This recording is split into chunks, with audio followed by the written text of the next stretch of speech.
Welcome back. ఇక మనతోటి స్టూడియోలో జాయిన్ అయ్యారు senior advocate political analyst Bala ఉన్నారు. వారితో మాట్లాడదాం. బాలా గారు గుడ్ ఈవినింగ్ అండి. గుడ్ ఈవినింగ్ అండి. నమస్తే. రాజకీయ రంగు పులుముకుంది ముద్రగడ పద్మనాభం గారి అంత్యక్రియల వ్యవహారం. అదేవిధంగా వైసీపీ నేతల మీద కూడా కేసులు నమోదు. అంబటి రాంబాబు గారుతో పాటు మరికొంతమంది జక్కంపూడి సోదరులు వీరందరూ కూడా పోలీసుల్ని అడ్డుకోవడంతో వారి మీద కేసులు నమోదైన పరిస్థితి. సో జగన్మోహన్ రెడ్డి గారు పాడమోయటంతో ముద్రగడ పద్మనాభం గారికి చాలా మంది కూటమి నేతలు ఇది ఒక రాజకీయ పొలిటికల్ స్టంట్ జగన్మోహన్ రెడ్డి గారు ప్లే చేస్తున్నారని చెప్పేసి మాట్లాడుతున్నారు. ఏం చెప్తారు? అసలు ఇప్పుడు ప్రభుత్వం మీకు 100 రూపాయలు డబ్బులు ఇస్తాను అని అనుకోండి, నేను వద్దు అంటాను అంటే దాని అర్థం ఏంటి? నువ్వు వెళ్ళిపోవాలి, ఇవ్వద్దు అని అర్థం. నువ్వు మనిషిని లాగి పీకి జోబులు పెడితే దాన్ని ఏమంటాం మనము? బలవంతం అంటాం. అవునా? ఇప్పుడు నువ్వు లాగి పీకినందుకు బలవంతం చేసినందుకు నువ్వు క్రిమినల్ యాక్ట్ చేసినట్టే కదా, నీ మీద చట్టరీత్యా నేరమే కదా అవుతుంది నువ్వు చేసింది. నువ్వు డబ్బులు మంచి ఉద్దేశంతో వచ్చి నువ్వు పెట్టాలనుకున్నా కూడా నాకు వద్దు అని నేను చెప్పినప్పుడు నువ్వు వెళ్ళిపోవాలి. ఇప్పుడు పోలీస్ వాళ్ళు కానీ గవర్నమెంట్ కానీ మాకు మీ యొక్క సహకారాలు వద్దు అని చెప్పినప్పుడు మీకేం పని అక్కడ? సపోజ్ ఎగ్జాంపుల్ చెప్తాను, లేదు మేము లా అండ్ ఆర్డర్ కంట్రోల్ చేయడానికి మేము అక్కడికి వచ్చామని అంటారు అనుకోండి, వెరీ వెల్, మంచిది. లా అండ్ ఆర్డర్ కంట్రోల్ చేయాలంటే మీరు ఏం చేయాలండి? వచ్చే వాళ్ళని పోయే వాళ్ళని బ్యారిగేడ్స్ ఏమైనా పెట్టి రూఫ్స్ ఏమైనా పెట్టి ప్రాపర్గా రావడానికి వెళ్ళడానికి చేయడానికి రూట్స్ పెట్టడం చేయడం ఇలాంటి పనులు మీరు చేయాలి. ఎంతమంది పోలీసులను మీరు డిప్లాయ్ చేశారు? ఎంతమందిని అక్కడ జనాల్ని పెట్టి మీరు ప్రాపర్గా బ్యారిగేట్స్ పెట్టి లేకపోతే రూఫ్స్ని పెట్టి వాళ్ళని వెళ్ళడానికి చేయడానికి ఆయన ప్లేస్ చేయడానికి మీరు పెట్టారు? అది చేయలేదు కదా. మీరు అక్కడ వాళ్ళ తోపులాట ఎందుకు జరిగింది? సపోజ్ ఇప్పుడు అనుకుందాం, ఎంతమంది పోలీసు వాళ్ళు ఇలాంటి మాబ్లో తోపులాట జరగట్లేదు, తోపులాట జరిగినప్పుడు మనుషుల మీద వీళ్ళు ఎంతమందిని తోయట్లేదు, మరి వీళ్ళ మీద ఎందుకు కేసులు పడట్లా?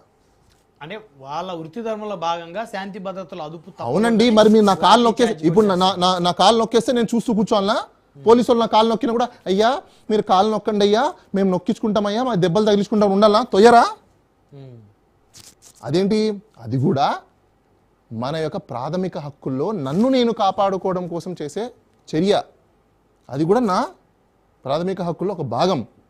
అంతేగాని వాళ్ళని ఉద్దేశపూర్వకంగా అదే పనిగా అంబటి రాంబాబు గారు గుంటూరు నుంచి పరిగెత్తుకుంటూ పోయి పలానా పోలీస్ వ్యక్తి అక్కడే ఉంటాడు ఆయన నేను ఖచ్చితంగా టార్గెట్ చేసి తొయ్యాలి. క్రిమినల్ జూడిస్పెరెన్సీలో 2 చాలా important, mens rea and actus Riya.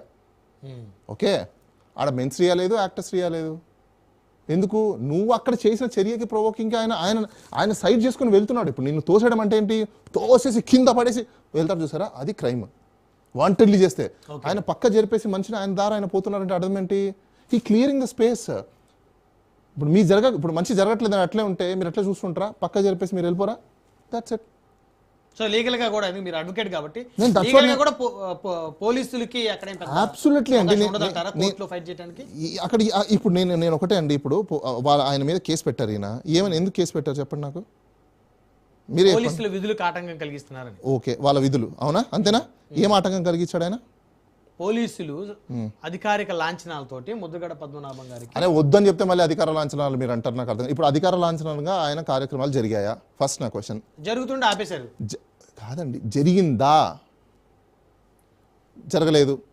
వాళ్ళు ఒప్పుకున్నారా? ఒప్పుకోలేదు. వాళ్ళు రిఫ్యూజ్ చేశారు కదా. మరి ఇంకా అధికారం ఎక్కడుంది? పోలీసు యొక్క అఫీషియల్ డ్యూటీస్ ఎక్కడున్నాయి? అక్కడ లేవు. ఒకవేళ మీద అఫీషియల్ డ్యూటీనే అనుకుందాం. అఫీషియల్ డ్యూటీ అంటే మీరు చేయాల్సిన పనులు మీరు చేయాలి. వాళ్ళ వృత్తిని లేకపోతే వాళ్ళ యొక్క పనిని అడ్డుకున్నారన్నారు. ఏ పనిని అడ్డుకున్నారు చెప్పండి నాకు. చెప్పండి బ్రహ్మనాయుడు గారు, ఏ పనిని అడ్డుకున్నారు?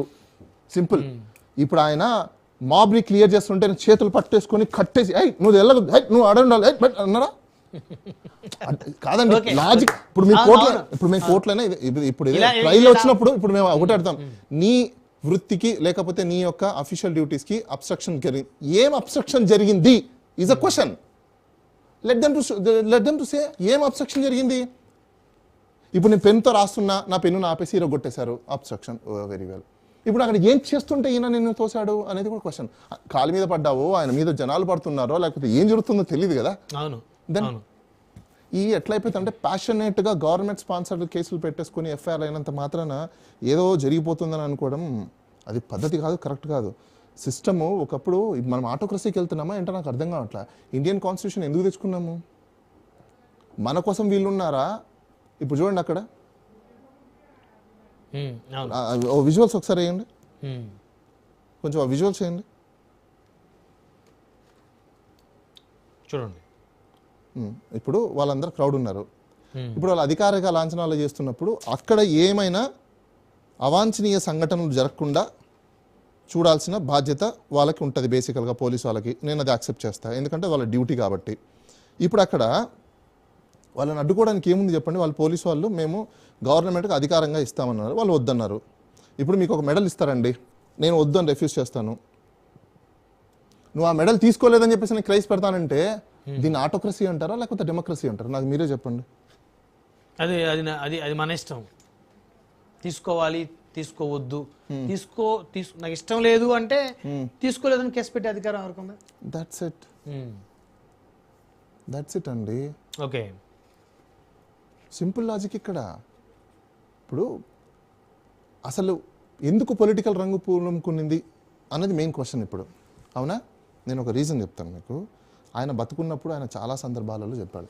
అసలు నిజంగా చెప్పాలంటే వాళ్ళ కూతురు ఏదైతే ఉందో ఆమె పెట్టిన ప్రెషర్కి, మానసిక క్షోభకి ఈరోజు ఆయన చనిపోవడం జరిగింది. వాస్తవం నో, ఆయన చెప్పాడు, నేను చెప్పడం కాదు ఇది. ఇది నేను చెప్పడం కాదు.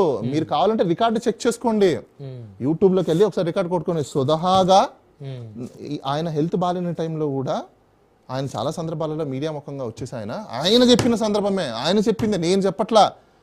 ఎందుకు ఏమండి? ఇప్పుడు నాకు ఒక క్వశ్చన్ చెప్పండి. కామన్ సెన్స్ కదా, పెద్ద లీగల్ సెన్స్ అక్కర్లేదు, పొలిటికల్ సెన్స్ అక్కర్లేదు, కామన్ సెన్స్. ఒక తండ్రికి కూతురు బహిరంగంగా ఒక పొలిటికల్ మోటివ్స్ పెట్టుకొని ఆ విధంగా మాట్లాడితే ఏ తండ్రి నాకు కుమిలిపోడా? మనం చాలా సినిమాలు తీసినాం, సినిమా యాక్టర్ కదా ఇప్పుడు డిప్యూటీ చీఫ్ మినిస్టర్ గారు ఉన్నారు, ఆయన తీసిన సినిమాలలో ఎమోషన్ పండించలా? సినిమాలు చాలా సినిమాలలో లవ్ ఎమోషన్స్, ఫాదర్ ఎమోషన్స్. ఒక సినిమాలో ఆయన ఫాదర్ యాక్సిడెంట్ అయిపోయి చనిపోతారు, నాకు తెలిసి అతను సుస్వాగతంలో ఆయన ఎలా ఏడుస్తాడు, కింద పడి కన్నీళ్ళు కారిపోయేలా ఏడుస్తాడు. ఎందుకు? బాధ, పెయిన్ కదా. ఇప్పుడు ఇక్కడ రివర్స్లో వేసుకోండి, కూతురు అలా చేసినప్పుడు తండ్రి తట్టుకోగలుగుతాడా? తట్టుకోలేడు కదా, బాధ ఉంటుంది కదా. ఆ బాధ రావడం వల్ల మన హార్ట్ బీట్ పెరిగినప్పుడు బ్లడ్ ప్రెషర్ పెరగదా? బ్లడ్ ప్రెషర్ పెరిగినప్పుడు డిసీజెస్ రావా? డిసీజెస్ వచ్చినప్పుడు ఖచ్చితంగా మంచాన పడతారుగా, మంచాన పడినప్పుడు చచ్చిపోతారుగా. ఇప్పుడు దీనికి కారణం ఎవరు? మీరు చెప్పండి. ఇప్పుడు ఇండైరెక్ట్లీ అక్కడికే వచ్చిందా? అవునా కదా? ఇప్పుడు నేను కూడా చెప్పలా, వాళ్ళ మమ్మీ గారు కూడా ఏమన్నారు? రెఫ్యూజే చేశారు. ఏమన్నా వెల్కమ్ చేశారా? కన్న తల్లి ఎందుకు రెఫ్యూజ్ చేసింది? ఫస్ట్ అంటే ఆయన ముద్రగడ గారు చనిపోయేటప్పుడు తన గాలి కూడా నాకు సోకటానికి వీల్లేదు, నా శవాన్ని తను చూడటానికి రావడానికి వీలు. ఆయన చెప్పింది. ఇప్పుడు కన్న తల్లితో బతుకున్నారు కదండి, కన్న తల్లి ఎందుకు రెఫ్యూజ్ చేశారు?